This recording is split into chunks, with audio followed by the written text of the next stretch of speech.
Tiraste. Olá, muito boa tarde a todos. Muito obrigado por assistirem a mais uma sessão do LiveFlix. É a nossa quinta sessão, mas em 2021 é a nossa primeira. Hoje temos mais um convidado especial, neste caso uma convidada, que é a doutora Filipa Costa e Silva, e hoje vamos falar sobre as questões legais na compra e venda de um imóvel. Filipa, muito obrigado por aceitares o meu convite / desafio. Fala-nos um bocadinho de ti. Boa tarde a todos. Eu chamo Filipa Costa e Silva, sou advogada, trabalho em prática individual em Vila Nova de Gaia, mais concretamente em Cerezedo, e fui aqui desafiada pela equipa do Félix Consultores para vir hoje falar um bocadinho, porque é apenas um bocadinho, porque se fôssemos falar sobre o assunto assim, esmiuçar, tínhamos muito para dizer sobre as questões legais na compra e venda de um imóvel. Espero que esta pequena sessão seja útil para quem estiver a assistir e que possa ser esclarecedora, sem dúvida. Também, se alguém tiver alguma questão, depois, mais tarde, nós vamos deixar aqui os nossos contactos e podem perfeitamente entrar em contacto connosco e temos todo o gosto em poder ajudar. Então, e porquê é que escolhemos este tema? A compra e venda de um imóvel é um ato solene e complexo, que carece de todo um conjunto de burocracias e que, maioritariamente, as pessoas não estão acostumadas a esse tipo de procedimentos. E só depois de estarem no ato propriamente dito da compra ou da venda é que se depara com essas situações e com os desafios a ela associados. E, portanto, nada melhor do que, antes de promover uma venda ou a procura de um imóvel, perceber os trâmites e os custos que vai ter. Certo, Filipa?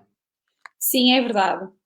Ao longo Então, desta minha, desculpa, ao longo desta minha participação eu vou-me focar meramente na compra e venda de bens imóveis, porque ao fim e ao cabo é isto aqui que é a atividade que se prende de quem me convidou e portanto faz sentido que assim seja e que me foque na compra e venda de imóveis e nas burocracias que se prende ligada com o setor imobiliário e estas compras e vendas.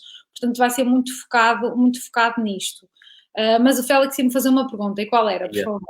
é o que está no diapositivo. O que é compra e venda? Pronto, a compra e venda é um contrato, isto já é um bocadinho de senso comum, mas é um contrato pelo qual se transmite a propriedade, e a propriedade pode ser ela de uma coisa ou de um direito. Neste caso em concreto, estaremos sempre a abordar a transmissão de uma propriedade de um bem imóvel, portanto. E a transmissão de propriedades de bens imóveis tem sempre, não é, que partir do pressuposto que ela tem que ser redigida a escrito. E só é válido só é válido e eficaz perante as partes se for celebrado por escritura pública ou documento particular autenticado. E aqui a distinção que há é que uma escritura pública é um documento exarado por um cartório notarial, uma casa pronta, por exemplo, e um documento particular autenticado é um documento, por norma, nós advogados fazemos e já temos essa vertente que antes não tínhamos. E, portanto, também é importante aqui frisar quais são os efeitos essenciais de uma compra e venda. Portanto, os efeitos de uma compra e venda são sempre a transmissão da coisa, a transmissão da propriedade. Portanto, eu estou a vender a minha casa, eu com a compra e venda, eu transmito-vos a minha casa, transmito a minha casa, entrega a coisa, portanto tem que haver a tradição da coisa e quem me vai comprar entrega-me o preço e portanto aqui é aqui efetivamente que se dá o negócio. Exatamente. Então, uma compra e venda bem feita corresponde a estes três parâmetros, digamos assim, não é? Entrega da coisa, pagamento do preço e celebração de uma escritura ou documento particular autenticado.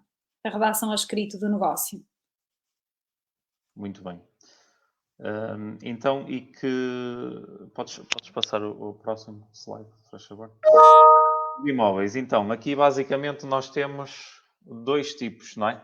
Temos os prédios rústicos, que são terrenos, pinhais, e os urbanos, que podem ser armazéns, lojas, apartamentos, moradias. Portanto, em termos de imóveis, é isto que podemos encontrar. Agora, em termos de compra e venda, como é que se inicia uma compra e venda, Filipa? Ainda voltando Claro aqui, que, desculpa, claro que eu faço esta pergunta no que diz respeito ao aspecto legal, não é? sim. Uma vez que a compra e o processo da venda do imóvel inicia-se na angariação, a fase das visitas, a negociação, mas depois disto, o que é que aí vem? A parte jurídica da coisa propriamente dita, não é? Eu percebi. Exatamente. Antes, eu acho importante voltar aqui só um bocadinho atrás, se não te importares, e peço desculpa aqui a ousadia, porque nós, por norma, falamos em imóveis e isto faz rústicos e urbanos, faz ainda confusão. Até eu própria, na minha atividade, muitas vezes no dia a dia, tenho que parar e pensar o que é um rústico. Bem, terra, terreno. O que é um urbano, uma edificação. E isto é por aqui que as pessoas também devem pensar, ok, vou comprar um rústico, o que é um rústico? O que é um urbano?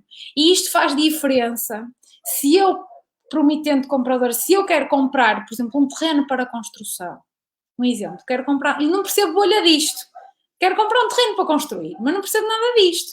E, portanto, a mim interessa-me um terreno com X metros e às vezes o mais barato possível, mas tenho que perceber que se vou comprar um terreno rústico, não é? Depois não vou poder fazer lá a construção sem eu passar primeiro ao urbano e perceber se isso é possível. É Isto é preciso só é uma perceber ideia.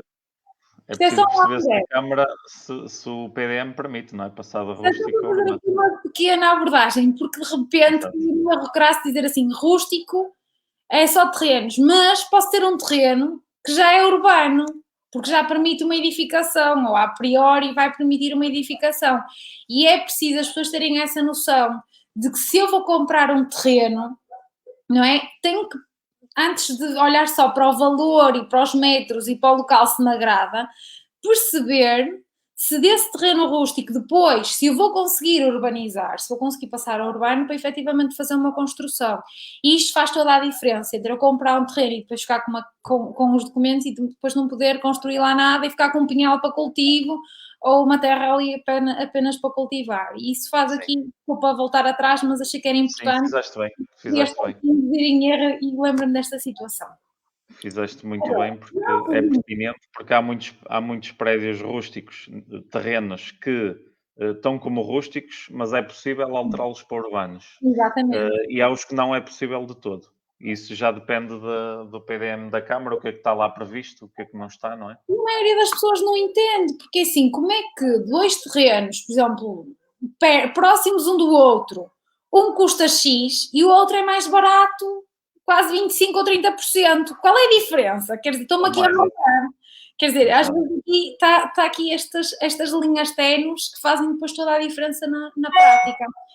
Aí E, também já é um bocado o nosso trabalho de aconselhamento, que tem sim, olha, que saber esses pormenores todos para poder exato.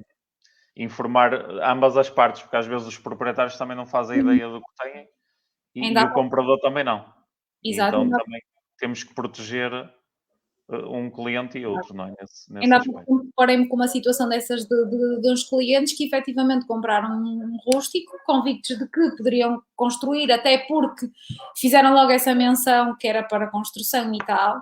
Não sei como, mas lá construíram e conseguiram a licença camarária para isso. Portanto, e só depois é que trataram da legalização e depois até as coisas correram mais ou menos, mas podiam não ter corrido bem, não é?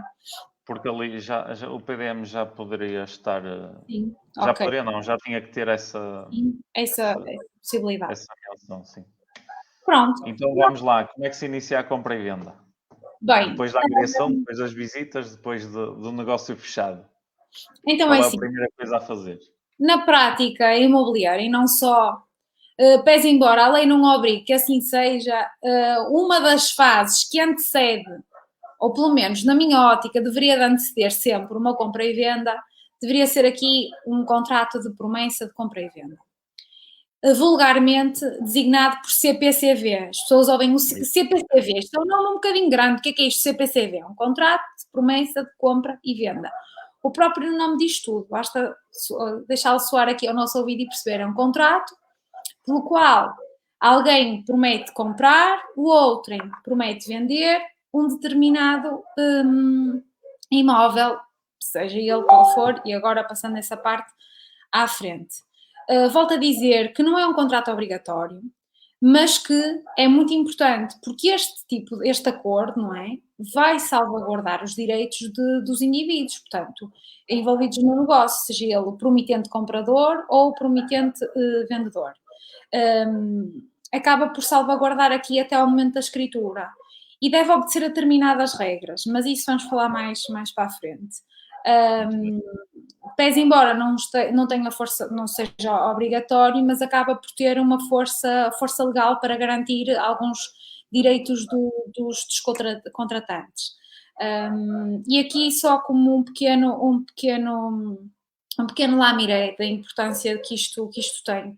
Imaginemos que o António, não é? Que vou usar o nome de um António, quer até celebrar um negócio com um proprietário de uma casa que foi visitar. Viu a casa, pá, ficou muito interessada, é mesmo aquela casa dos sonhos dele e nem quer ver mais nada. Mas ainda nem tem crédito à habitação, quer dizer, está convencidíssimo, até porque já falou ontem com a gestora, que se fosse até aqueles valores que tinha, mas quer dizer, ainda falta ver se efetivamente tem ou não. Mas quer assegurar esse negócio, quer dizer, e aqui, se o promitente vendedor estiver disponível para isso, um contrato de promessa de compra e venda pode garantir que esta pessoa que está tão entusiasmada na aquisição do imóvel não venha a ter uma surpresa e depois o imóvel, em vez de ser vendido ao António, ser vendido ao Manel. Isto é só para perceberem um bocadinho da sua Quando o importância. contrato é para vincular as duas partes, Sim. quem compra, quem vende, Uhum. o quê, não é? O imóvel em si, a descrição do imóvel, o preço Vamos e lá o chegar prazo, um bocadinho. e o Vamos prazo lá para definir, chegar um bocadinho. e o Sim, prazo para definir o contrato definitivo, que é a escritura, não é? sim. Então ele deve ser feito se, primeiro, não é por ordem, são só alguns Claro. cenários Uhum. para firmar o negócio e afastar outros possíveis interessados, não é? Quando há mais que um interessado, e isso acontece-nos felizmente algumas vezes, aquele que está mais preparado, mais apto para avançar com a compra, é o que vai firmar o negócio e assinar o contrato. O segundo, quando o imóvel não dispõe de licença de utilização, já nos aconteceu ter alguns negócios em que os imóveis, como já têm alguns anos, nomeadamente quando são heranças até, como já têm 30, 40 anos que foram construídos, quem os construiu, infelizmente, já não está cá, não é? E deixaram o imóvel, em termos camarários, numa determinada situação. Até temos um caso em concreto que está a decorrer, até temos uma proposta em curso e tudo, por isso está quase a ser fechado. E o que é que vai acontecer? Não vamos deixar de fazer o contrato de promessa só porque o imóvel ainda não tem a licença de utilização emitida pela Câmara. Vamos fazer o contrato, mas com uma cláusula que vai garantir que a licença que já está a ser tratada e que vai sair dentro de um mês e meio. Uhum. Depende também do Covid, porque as coisas estão um bocadinho mais lentas. Mas lá está, não é inibidor de se fazer o negócio, não é? Uhum. E de salvaguardar todas as partes. Sim. Depois, muito comum, quando a construção do imóvel também não está concluída, quando é um construtor que iniciou a construção há 3 meses ou 4, não é? Ainda está a fazer fundações, já tem uma placa ou duas, tem 2 pisos ou tem um piso, é possível também garantir com um contrato de promessa a compra daquele imóvel, não é? E outro Sim. cenário, que até é o cenário que eu não gosto muito, não sei se concordas comigo, mas há muitos consultores que fazem propostas, por vezes, quando trabalham comigo já sabem que eu não aceito, que é, o comprador ainda não tem a certeza se tem o crédito aprovado, muitas vezes tem a ver mais, não é com a aprovação em si, tem a ver com o valor da avaliação versus o valor de entrada que o comprador tem. E então querem colocar uma cláusula resolutiva no caso do comprador não conseguir obter o valor de financiamento por parte do banco.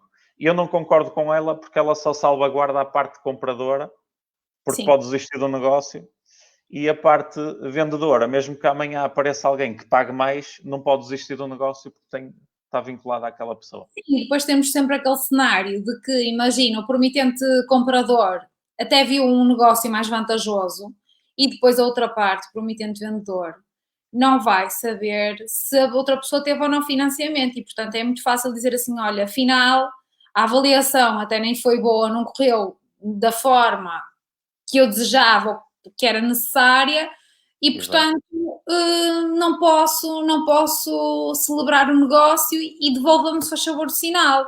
Porque até já vi ali outra casa mais jeitosa, com preço melhor. Estava mais barata, não é?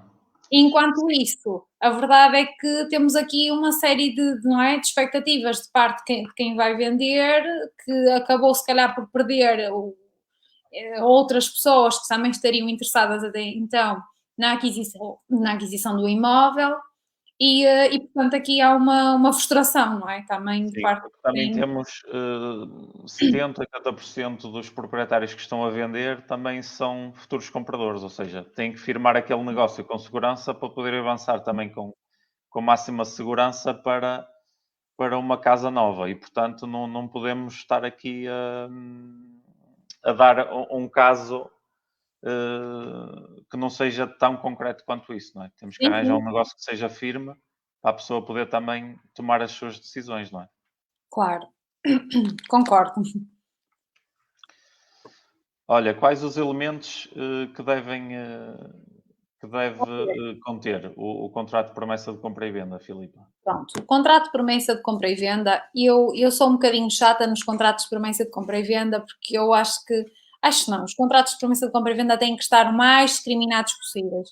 Eu até costumo dizer que é como se fosse já uma escritura prévia, um DPA prévio, e portanto a identificação das partes, dos intervenientes. Eu já vi CPCVs, os contratos de promessa de compra e venda, a serem celebrados, quer dizer, com o nome da pessoa, o número de cartão de cidadão, mas nem põe a validade, ou só o contribuinte, a morada sem código postal. Para mim, isto aqui irrita-me solenemente. E, portanto, a identificação dos intervenientes, a identificação é o nome completo, cartão de cidadão com os últimos numerozinhos, toda a gente diz que aquilo não é preciso, é colocar-se esses números, a validade, o contribuinte, a morada completa, com código postal, porque sim, porque tem que ser. Portanto, a discriminação do objeto da transação, o A e o B, Sim, casamento, se for casado, não é? sim, sim, se a pessoa for casada, o fulano casado com a cicrana, no regime de comunhão de adquiridos, por exemplo, Sim, pode porque não depois ser, temos ali, dependendo do regime de casamento, não é? sim, Alguém que casou, mas a casa, por exemplo, temos uns clientes nessa situação. Que o senhor comprou a casa há uns anos, entretanto casou com uma senhora, ela não é proprietária da casa, mas é casada em regime de adquiridos. comunhão O de que é que adquiridos. acontece neste caso? Se ele quiser vender, tem que dar consentimento à venda. Ela tem que dar consentimento à venda. Porquê? E enquanto depois está chateada e não dá o consentimento à venda, temos aqui um problema, Pois, não é? porque é morada de família. Neste caso, Gera-se aqui todo um conjunto de atritos, não é? exatamente, isto E o são. mesmo acontece nos contratos de mediação imobiliária, não é? Sim, Mas também. vamos já, lá está. É importante também colocar, e bem, o estado civil da pessoa, se for casado ao regime de bens, do casamento, não é? E a identificação do cônjuge também. A discriminação do objeto da transação, portanto, vai comprar o terreno X ou o prédio Y na fração tal, tal, tal. Identificar o valor, portanto, o valor do negócio vai ser de X euros e já ficar essa menção, a data para a realização da escritura, portanto, a escritura será realizada daqui a 30, 60 ou 90 dias após a celebração deste contrato de promessa, a identificação das sanções numa eventualidade de não cumprimento, que por norma será um contrato de promessa de compra e venda, mas isso já me estou a antecipar, vem aí já a seguir, implica o pagamento de um sinal e por norma a sanção é numa situação de incumprimento da parte de quem vai comprar, perde o sinal que deu. O montante do sinal que é que é despendido, uma cláusula que assegure que o imóvel cumpre as condições de habitabilidade, que é importante também. Uma cláusula a indicar que a alienação do imóvel é livre de ónus ou qualquer encargo, também é importante. Basicamente, é Sim, quase como se fosse aqui uma preparação prévia para a escritura ou o documento particular autenticado. Ainda há colegas que, ao fazerem um CPCV, pedem logo à cautela a licença de utilização do imóvel ou a licença de construção. E caso não haja, requerer logo junto à Câmara Municipal aqui uma declaração nesse sentido. E portanto eu acho muito importante que estas situações estejam todas salvaguardadas, lá está. Até porque imaginemos o seguinte, imaginemos que um casal é casado no regime de comunhão de adquiridos, o marido até está na Angola, a mulher coloca a casa à venda e depois é um problema que chega a esta altura da escritura. Olha, esqueci-me de dizer que afinal sou casada e o meu marido até nem pode vir e agora neste dia como é que vou fazer uma procuração porque ele até está na Angola ou está na China ou não sei quantos. E isto, se estes problemas puderem ser todos antecipados, já se começa a preparar as soluções para quando for a altura da escritura já estarem todas sanadas, não é? exatamente, Estas dúvidas e estas problemáticas. exatamente. Por isso é muito importante, por exemplo, nós não fazemos angariações sem ter a documentação toda dos imóveis, precisamente para precaver todas essas situações que tu estás a falar, não é? Porque um negócio tem que envolver confiança, não é? E sem confiança não há negócios, não há relações a longo prazo com os clientes e assim. E, portanto, não podemos pôr em causa isso Claro, só por facilitar. Os outros facilitam, que não me pediram nada disto, vocês são muito burocráticos. Nós só estamos a zelar pelos interesses de todas as partes. claro, Quem claro. compra e quem vende, não é? Muito bem. E tu já começaste a falar, passa, Helena, se faz favor. Pois, antecipei-me Já aqui um falaste um bocadinho sobre o sinal, mas do que é que se trata entusiasmo. este sinal? Exato. É muito comum existir um valor envolvido no contrato de promessa de compra e venda. E este valor designa-se vulgarmente por sinal. Portanto, nós Uhum. celebramos um contrato de promessa de compra e venda e, a priori, quem vai comprar hum, despende uma quantia monetária, por norma acordado entre as partes. O promitente comprador entrega ao promitente vendedor um valor com uma garantia do cumprimento do contrato de promessa. E também é uma prova, não é? Aqui da seriedade da intenção de contrato, porque senão, quer dizer, fazia um contrato de promessa de compra e venda com o José, com o Manel e com o António, e depois aquilo que me interessasse melhor era o que eu escolhia, mas quis salvaguardar-me aqui, e portanto, se não tenho que pagar sinal, e se nem tenho nenhuma sanção associada, portanto, eu faço aqui para salvaguardar até decidir qual é que eu vou comprar. E, portanto, depende sempre que se tem aqui uma entrega de uma quantia. Na prática, o que tem ocorrido, não é? Mas corrige-me tu se eu estiver errada, porque da prática percebes mais tudo do que eu, varia entre os 10% a 20% do bem que está a ser vendido. Portanto, Sim, este a lei não estipula nada nesse sentido, não é? Mas, por norma, no mínimo 10%, também tem que ser um valor que seja minimamente grande, não é? Porque sim, para ao vincular. negócio quanto mais alto for o sinal, mais força tem o negócio, não é? Porque o Exatamente. comprador, se chegar ali e der um sinal de 500€, eu sei que até há negócios que às vezes são fixados assim, eu não sou muito de acordo, não é? Porque 500€, mesmo que a pessoa tenha que dobrar o sinal, são 1000. Pois, Se arranja ali um negócio que dão mais 5.000 ou 10, o comprador não fica salvaguardado. Assim claro, como o comprador vê o vizinho a vender por menos 20.000€, só deu 500, também se perdeu os 500, mas vai comprar outro por 20.000€ abaixo, não é? Portanto, claro. fica sempre a ganhar. Tem que ser um valor que seja, é um contrato de promessa, mas que seja também um negócio definitivo. Percebes o que é que eu quero dizer? Sim, sim, sim. Sim, faz todo sentido que assim seja, porque senão andávamos também aqui a brincar um bocadinho com as expectativas de outras pessoas, não é? Sim, E sim. perdem negócios de um lado porque estão a aguardar do outro e depois isto é um bocadinho o efeito bola de neve. E faz sentido Exatamente. que Olha, seja. e nós aqui defendemos uma coisa que é esta. o objetivo final é vender, é verdade, mas é vender o imóvel ao melhor comprador possível. E o melhor comprador possível é aquele que satisfaz os interesses do proprietário ao máximo, quer em Claro. termos de tempo, quer em termos do valor do imóvel, não é? Quer em termos de tudo. E às vezes é fechar negócio assim muito rápido, às vezes não é, pode não ser a melhor solução. Nós temos é que promover bem o imóvel e ele chegar ao máximo de compradores possível. E depois há de chegar aquele que não quer mesmo perder de todo aquele negócio. Claro que sim. Mas essa parte já são vocês que percebem mais da coisa, não é? Exato. Olha, então, a seguir ao contrato de promessa, vem então o contrato definitivo, que é a escritura. Certo?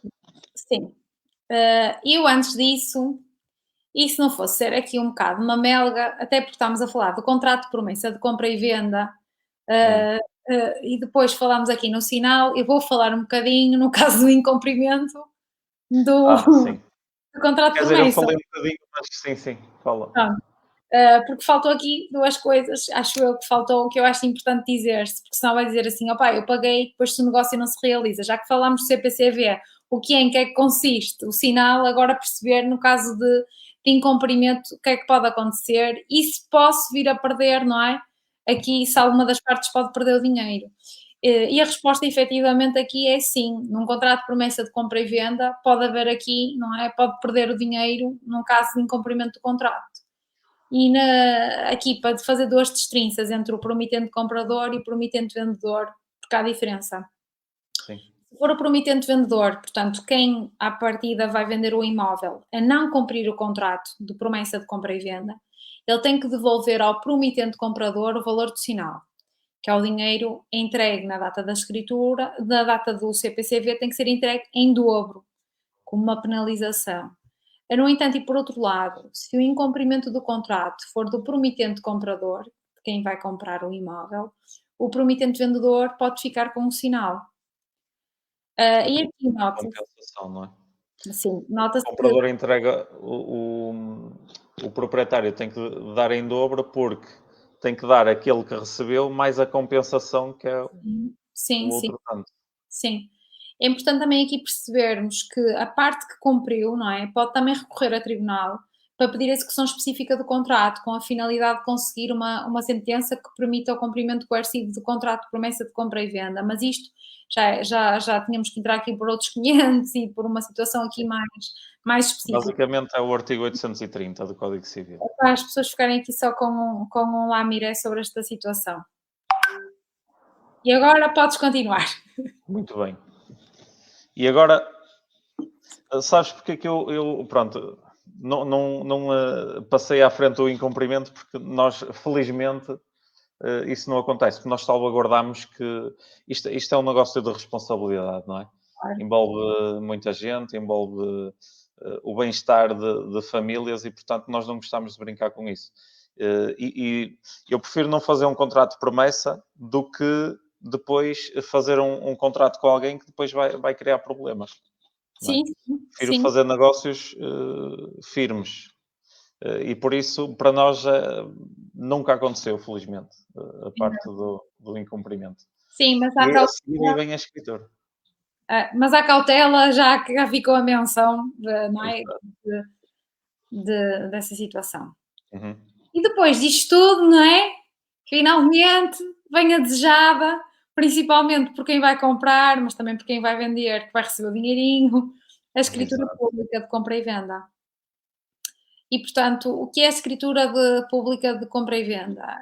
É um ato solene no qual isto, atenção, eu volto a fazer aqui a ressalva, que pode ser por escritura pública ou documento particular autenticado.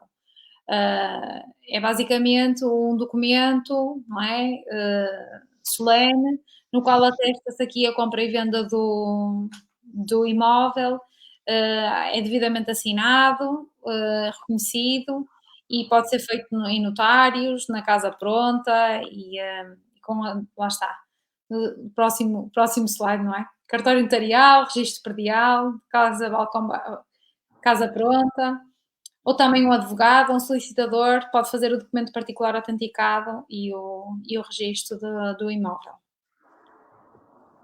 Ok.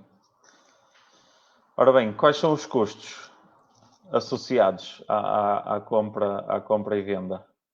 Pronto, aqui comprar um imóvel não é uma coisa barata, não é? Até porque um imóvel já de si, por norma, a gente já o nome, já partimos do pressuposto que se vai depender algum dinheiro. E além disso, tem custos associados, nomeadamente o pagamento de impostos. Os impostos associados à compra e venda de um imóvel são o imposto municipal sobre transmissões onerosas. Depois temos os campos das exceções, mas não vamos entrar por aqui, nem os valores correspondentes a cada um. Vamos só aqui dizer que o IMT, o Imposto Municipal sobre Transmissões Onerosas, e ficar com a Miré, que há isenções, não vamos falar agora nelas, porque não tínhamos tempo para tudo, mas para ficarem com essa ideia, e o imposto de selo, Será e o uma valor, futura live quando falarmos sobre as questões fiscais. o valor pago ao notário ou outra entidade competente que fizer o documento particular autenticado ou a escritura. Além disso, como é claro, quem recorre à banca depois tem todo um custo, não é? De gestão do processo e tudo mais, que isso Sim, depois é gerido avaliação com do cada banco. imóvel, sim, Exatamente. A são mais avaliação do alguns. imóvel, comissão de abertura, com essas situações todas, mas isso depois tem que ser analisado caso a caso e a pessoa escolher qual o banco que satisfaz melhor as suas necessidades. Exatamente. Portanto, documentos necessários, já falámos um bocadinho sobre isto, mas fazendo aqui um breve resumo. Sim. Bem, sem o cartão de cidadão nada feito. O cartão de cidadão, o documento de identificação das pessoas é aqui um dos primeiros documentos.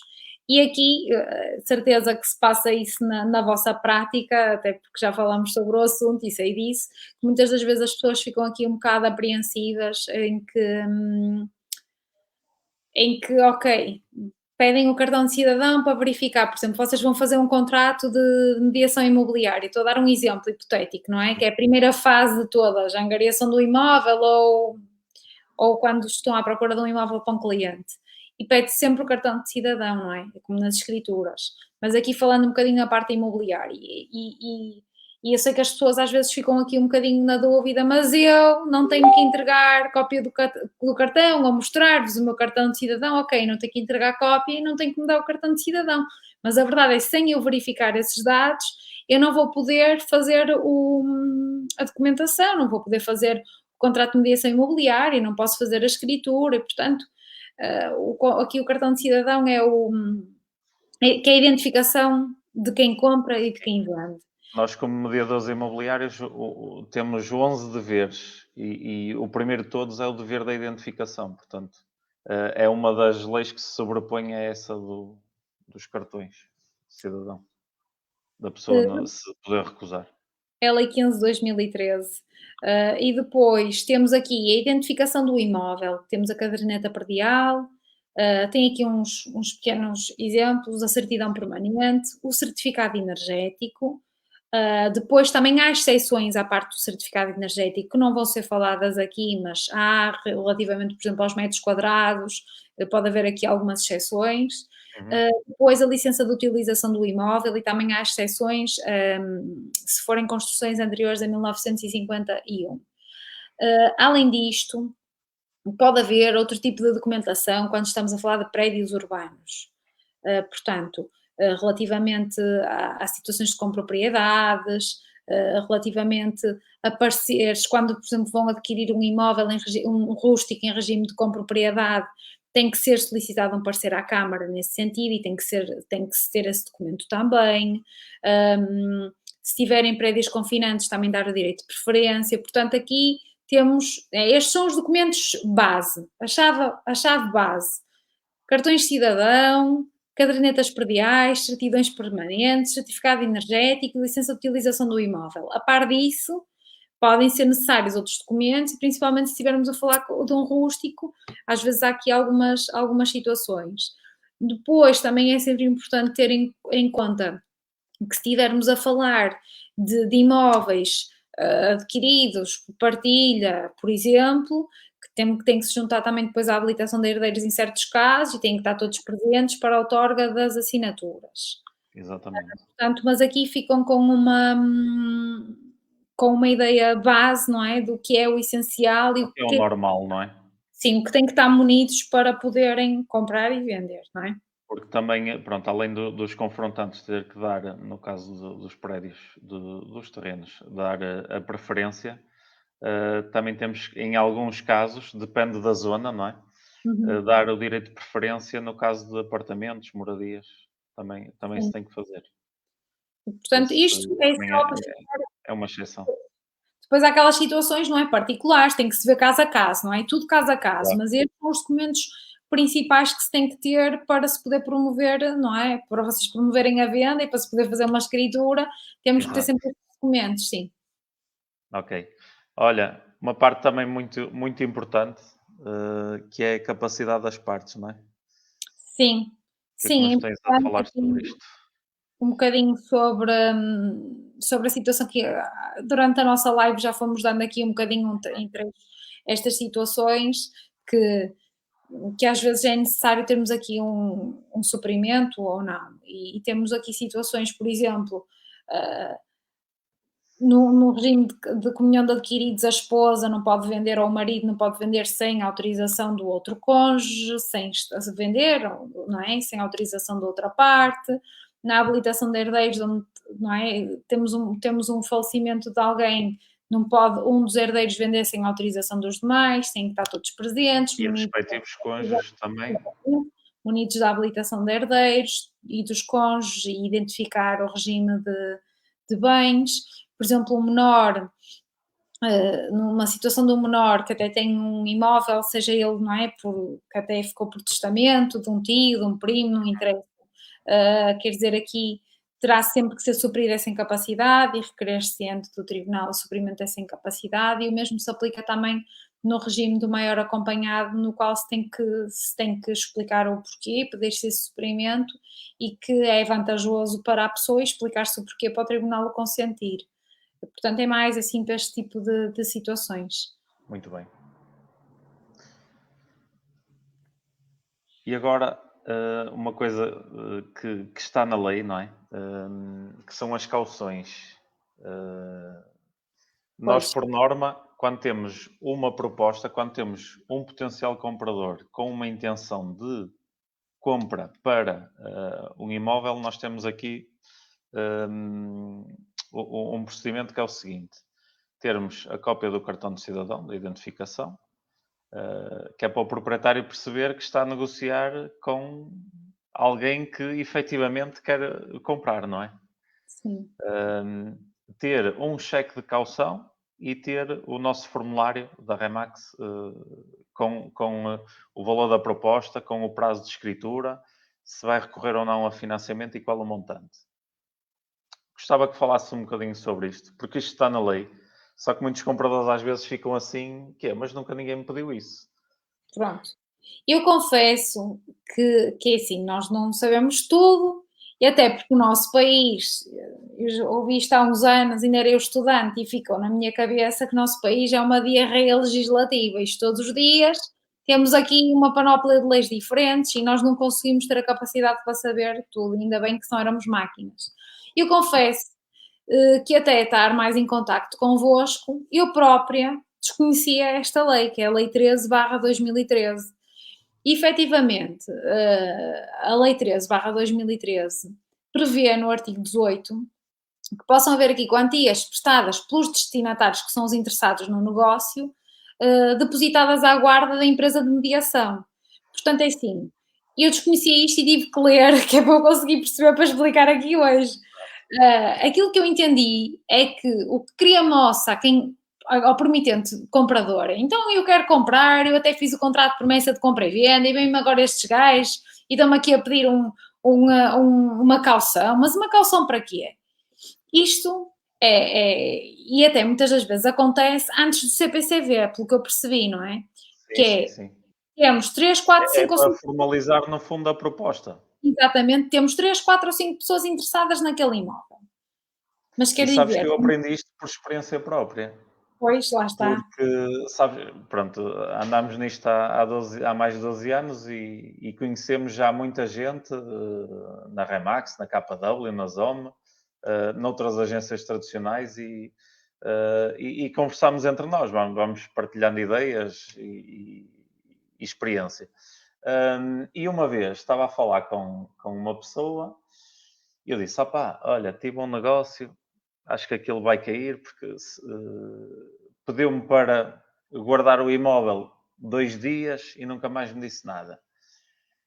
E o imóvel é ali na zona de Passo de Rei, por acaso era Passo de Rei. E a pessoa diz-me: olha, a mim aconteceu-me o mesmo na mesma zona. E eu: a sério? Qual é o nome do cliente? Era a mesma cliente. Exato. Ou seja, a senhora o que é que fez? Depois viemos a saber. Sinalizou, entre aspas, de boa fé, não é? O imóvel de boca a 5 pessoas diferentes. Não o mesmo imóvel, vários imóveis. E depois, com toda a calma, decidiu qual é que queria. Ora bem, nós aprendemos isto com uma experiência, não é?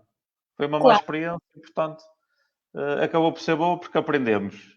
E a partir daí, e é o mais correto, sabes? E na segunda-feira fechámos um negócio. O senhor disse: olha, quero fazer uma proposta, quais são as condições? Colocámos as condições em cima da mesa e o senhor cumpriu tudo direitinho. Fizemos o negócio, até se não está assinado o contrato, vai estar entretanto. Portanto, acho que é uma ferramenta ótima para perceber comprar, quem quer e quem não quer. serve por quem quer comprar, não se importa de pagar a caução, porque vai ser deduzida no sinal ou na escritura e, portanto, nunca vai perder esse dinheiro. O Exatamente. dinheiro é sempre deduzido na venda do imóvel e, portanto, para essa pessoa é indiferente pagar na altura a caução para sinalizar um imóvel ou no CPCV, não é? E, portanto, Exato. acaba por ser para vocês e para quem vai vender uma mais-valia também. Sim, exato. E também para o proprietário, imagina, às vezes até é uma proposta assim um bocadinho mais baixa do que aquilo que o proprietário estava disposto a vender. Mas se vi que é uma proposta forte, porque até compra ali muitos parâmetros, não é? Claro, Porque não, não é? O custo-oportunidade, porque não resolver já a situação, não é? exatamente, sim. Eu também assim não posso defender a proposta a 100% porque a pessoa pode. Mudar Não de quer ideia. dizer que depois do negócio fechado não desista, atenção. Mas pelo Sim, menos dá mais garantia. há mais garantia, percebes? Sim. É, E a dúvida é se isto é permitido. Se pode ser, é permitido, está consagrado, pode ser, esse valor depois é deduzido no valor da venda, não fica para a empresa de mediação imobiliária e, portanto, simplesmente serve como uma forma de garantir aqui expectativas, não é? Das partes. exatamente, é mesmo isso. Nós temos duas formas. Muita gente hoje em dia já não utiliza cheques, é um facto. Dinheiro também não podemos aceitar, portanto, nós temos uma conta da empresa expressa para cauções. Portanto, transferência bancária toda a gente pode fazer. Exatamente. E por isso nós temos essa modalidade e funciona com os compradores que estão motivados para comprar. Os outros pode ser só testar o mercado, saber se o proprietário negocia mais do que aquilo que ele está à espera, ou menos, percebes? Sim. E eu tenho que dar ao proprietário garantias de que não, é? Não posso dar falsas promessas, não sou Também é político. chato, quem tem a casa à venda vai hoje uma pessoa ver, amanhã outra, depois outra, quer dizer, depois chega a um ponto e qual deles é que realmente, afinal, o de segunda ou de terça quer, mas depois o terça já desistiu, enquanto isso o de segunda ficou à espera. E, portanto, Exatamente. acho que faz todo sentido, não é? Na prática do negócio, não é? Sim, sim. Olha, Filipa, em jeito de conclusão, que conselhos é que podes dar a quem nos está a ouvir? Olha, isto é assim, eu estou-me aqui a rir, porque Uhum. quando me dizem que conselho é que eu posso dar aqui em jeito de conclusão, eu lembro-me logo de uma frase que a Ordem dos Advogados aqui há uns anos publicou, que é procura um advogado e fique descansado, quer dizer, isto é, Olha, antes de se partir, não digo de é procurar um ótimo. mas nas particularidades, nas dúvidas que a pessoa não é que tenha, Acho Uhum. que antes de avançar, não digo de ver um imóvel, mas de avançar, a pessoa deve sempre procurar um aconselhamento jurídico correto para isso, para perceber, não é? Qual a melhor forma de atuação, e para não Eu cometer erro. também posso acrescentar aí uma coisa, que é negócio mediado é negócio acertado. Pronto, muito bem. Estás a ver? E porquê que eu digo isto? Porque para quem quer vender ou comprar uma casa, no nosso caso pode contar com o nosso total apoio, porque nós trabalhamos com uma equipa 100% especializada. Tanto da minha equipa como também o staff da Remax Vantagem. Assim, o que é que acontece? Quem compra e vende connosco tem um suporte efetivo em todos os aspectos fundamentais para que tudo corra bem, até o dia da escritura. Pronto, e é isso que eu também queria dizer em jeito de conclusão. Ó Filipa, obrigado pelo teu tempo. Obrigada também, foi um Estou gosto. aqui. Muito obrigado mesmo. Eu sei que Tudo tu és bom? muito, muito ocupada, e ainda bem. É bom sinal, é sinal que és uma ótima profissional e eu atesto isso, é verdade. Obrigada. Uh, Ficam aqui os contactos, os nossos, os meus e os teus também, para quem quiser tirar alguma dúvida, estejam à vontade para nos contactar. Se este conteúdo foi útil para vocês que nos estão a ver, façam like na nossa página, partilhem o nosso conteúdo e muito obrigado por nos acompanharem. Até à próxima live e uma ótima semana a todos. Muito obrigado. Adeus, boa tarde, tudo bom. Boa Adeus. tarde, Filipe. Obrigado.